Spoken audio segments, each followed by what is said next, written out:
Onda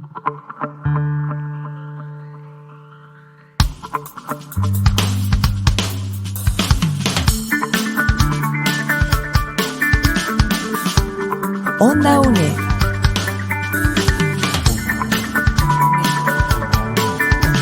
Un espacio de la Escuela de Ciencias Sociales y Humanidades de la UNED.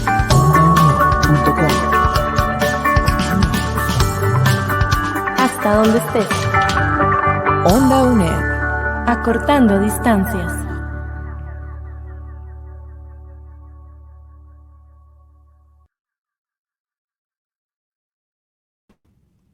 Buenas, les doy la más cordial bienvenida al programa Onda UNED. Onda UNED es un programa de la Escuela de Ciencias Sociales y Humanidades y hoy tenemos el privilegio de trabajar con Adrián Arguedas. Vamos a hacer un conversatorio con Adrián Arguedas y con María José Salazar Pérez. María José es la coordinadora de la Cátedra de Arte y Adrián Arguedas es artista nacional. Entonces, bueno, vamos a hablar un poquitito del tema de Valle Oscuro, pero además vamos a tocar otras temáticas que tienen que ver con la obra de Adrián, con la trayectoria y con el recorrido que ha hecho. Bienvenidos, qué dicha que están por acá. Gracias. Muy contento, muy emocionado de tenerlos y la verdad, un privilegio poder sentarme y conversar. Bueno, muy amables a ustedes por la invitación. No, y muy complacidos, Adrián, que estés el día de hoy acompañándonos aquí en la UNED y para todos los aspectos relacionados con la Cátedra de Artes. También este es un aporte valiosísimo y también para nuestros estudiantes que se vinculan muchísimo con el arte.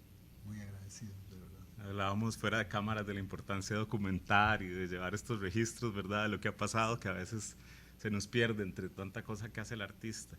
Y se ha hecho mucho, Adrián, ¿verdad? Tiene toda una trayectoria, es profesor de la Universidad Nacional, tiene una estética que se mueve desde la estampación y el grabado, pero también en la pintura, toca temas sociales, políticos, el manejo de la pincelada, del claroscuro, hace reflexiones propias no solo del entorno circundante, ¿verdad?, con un arraigo y un origen muy fuerte de Barba de Heredia, una comunidad que lo recibe, que lo acoge, pero que además su familia tiene un origen de acá, de Barba de Heredia, como parte inclusive de su estética y de los símbolos identitarios que trabaja.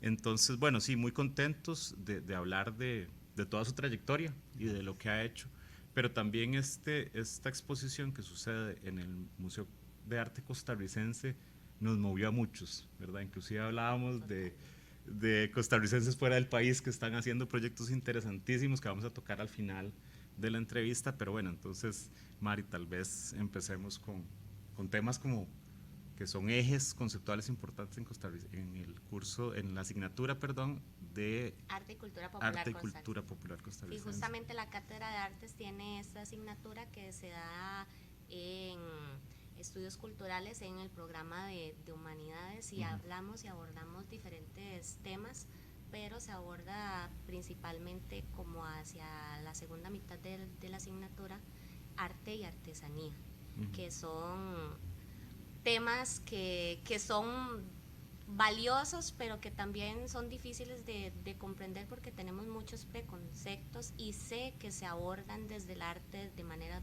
bastante únicas y diferentes, pero ¿qué nos podrías comentar al respecto y cómo lo podríamos ligar también pues con tu obra artística? Bueno, yo podría hacer como un primer statement y decir que yo no veo diferencia entre uno y otro. Pero vivimos en una, digamos, somos parte de una sociedad occidental y uno podría pensar que desde el Renacimiento empieza a haber un parteaguas por la construcción, digamos, del artista como autor. Antes de eso hay una visión y posterior a eso hay una visión que relaciona las manifestaciones, por ejemplo, de la artesanía separadas del arte. Por ejemplo, si uno analiza los objetos de África, prehispánicos y de Asia, que han sido utilizados por el arte como influencia o traídos a Occidente a través de las conquistas o a través de los robos, son objetos que tienen otra utilidad, digamos, no comparten la palabra arte, y es en Occidente que se les da ese nombre. Yo, por ejemplo, desde mi punto de vista y particularmente en mi producción, trato de integrarlo como una sola visión, como una sola producción, que utilizo herramientas que están en el mundo, digamos, de la artesanía, pero que tienen valores artísticos. Ahora, yo creo que hay un cuestionamiento constante en producciones, por ejemplo en Costa Rica, de autores, pensando en el caso de José Montero, ajá, o por ejemplo Juan Carlos Zúñiga, que trabajan la cerámica desde un lugar que también cuestiona eso. Para claro, mí es muy, digamos, ellos fueron alumnos míos, y son gente que a mí me parece que en la producción contemporánea juegan con los límites entre el arte y la artesanía. Pensemos en que el objeto, digamos, artesanal podría tener una función utilitaria para empezar a separarlos, y que el arte no necesariamente la tiene. Si uno analiza el arte como definición, también a través de la historia hay una serie de paradigmas que hace que cambien las visiones. Claro.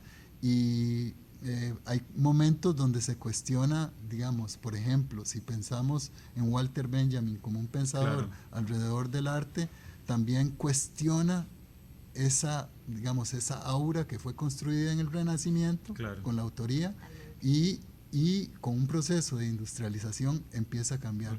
Ahora, esos cuestionamientos me parece que también para alguien que inicia es muy importante entender el momento histórico, claro, entender los paradigmas, entender las definiciones de arte, porque se entrecruzan y a veces puede haber una confusión alrededor de los conceptos. Claro. Pero yo por eso comienzo con la definición de lo que significa para mí, porque por cuestiones también familiares que ahora podemos hablar con lo de Valle Oscuro, puedo definir por qué eso tiene un sentido, por qué para mí no hay claro, diferencia entre una y otra. Dentro de lo que estuvimos conversando ahora antes de empezar a grabar, usted nos decía la mal llamada artesanía, ¿verdad? Que ya de por sí tiene una connotación peyorativa, claro, que separa. Que baja a lo que le está haciendo la persona, o el grupo. Bueno, yo quisiera tal vez retomar las palabras de Claudio Naranjo y Bakhtin. Utilizan desde diferentes lugares como posicionamientos que están relacionados con la producción artística o con el hecho artístico. Bakhtin habla de que el arte culto se mueve de aquí para arriba, o sea, está concentrado en lo racional, y el arte popular está de aquí para abajo. Lo visceral, en el corazón. Lo visceral y la sexualidad, claro, como lo creativo. Como una energía. Entonces, Fernando Castro está en España y es otra persona. Claudio Naranjo, que es un psicólogo que ya murió hace poco, habla de tres centros.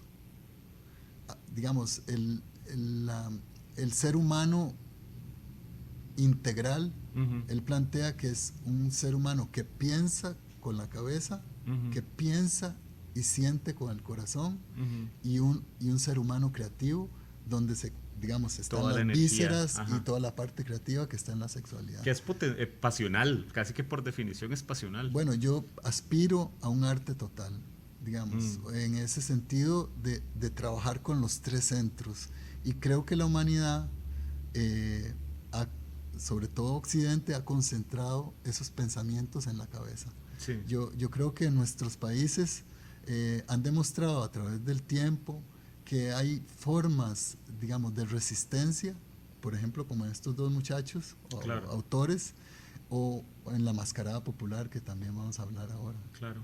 Y justamente, Adrián, me quería acotar, digamos, que estos dos muchachos jóvenes que acabas de comentarlos también pertenecen al grupo de profesores de la Cátedra de Arte, los cuales han venido, son colegas nuestros y han venido a darle mucho potencial a la cátedra, y justamente también han impartido el curso de Arte y Cultura Popular Costarricense. Han sido un valioso aporte. Bueno, qué dicha, me alegro por ellos y por ustedes también. En estos procesos decoloniales, porque podríamos pensarlo así y pensarlo, ¿verdad? Cuando usted habla de las energías ubicadas, focalizadas en la cabeza o en la parte más visceral y pasional, también en la cátedra hemos estado revisando algunos autores, especialmente en la asignatura de arte latinoamericano, que el concepto colonial se nos queda en la cabeza, que ya el colonialismo mutó no a una cuestión necesariamente imperial o de recursos, que sigue existiendo de alguna manera en lo económico, pero queda en el pensamiento. Al final, el último campo de batalla que nos quedaría desde nuestra resistencia latinoamericana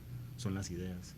Y en esa línea de ideas, los que tuvimos el chance y la oportunidad de ir al Museo de Arte Costarricense, pudimos ver la muestra de Valle Oscuro, que sí, que como trabajo, digamos como resultado, uno podría encontrar la estética de la estampación y el grabado, la pintura, un guión museográfico que yo creo que hay que aplaudir el trabajo del museo porque es un guión impecable, la distribución de las salas, los objetos documentales, la selección, por ejemplo, de la sala más oscura con una temática regional que tal vez usted nos pueda desarrollar. Una audiencia promedio entra y se encuentra con símbolos que identifica, con imágenes que identifica, pero hay un proceso que viene desde el 2018. No es, y bueno, un poco más, ¿verdad? Es un proceso de vida. Claro, entonces, tal vez si nos puede comentar cómo en esta muestra de tantísimo trabajo están estos elementos de un proceso de vida, ¿verdad? Ahora usted mencionaba el elemento de la mascarada barbeña, estaba mencionando también el arraigo de la familia y que el artista representa la realidad de su entorno y su historia, no solo su historia de país, sino su historia personal. Entonces,